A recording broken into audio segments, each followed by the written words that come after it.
abavuga ko Yesu bamumenye nabo tubona izi saha n'abapasiteri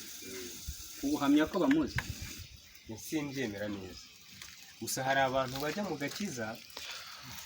bagafashwa bakiha yenda ko bo bamuzi ariko wareba imbuto bera ugasanga ntago zihuje nuko bagakwiriye kuba bari. ngiye nk'urugero rumwe nari mfite nk'abapasiteri bamwe ujya kubona ukabona nk'iyo ari kureba nko mu giseke ariko ukuntu mu giseke bimeze indirimbo ziba zitandukanye dore usanga bamwe bameze gutya iyo yarebyemo agasanga harimo uduceri dukeya atatangira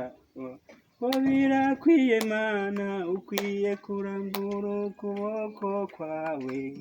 ukaduha imbaraga ku murimo wawe none ntarungurutse gutya narebye nasanze bamwe bagenda bazana iminota igenda bashyira muri telefone uri kubona urahabona ntuhabona urabibona ntubiruzi none narebye mu giseke ntabonye bashyizemo ibintu by'ibinoti umurimo wampaye Mana nzawukora nezerewe umurimo wampaye Mana nzawukora nezerewe haleluya. yewe icyo ndeba cyo abanyarwanda ari abanyafurika ari abanyaburayi iyo urebye uburyo bose batekereza buri wese abatekereza ko atekereza hejuru y'undi ariko ejo wareba imikorere ya muntu ugasanga irangiza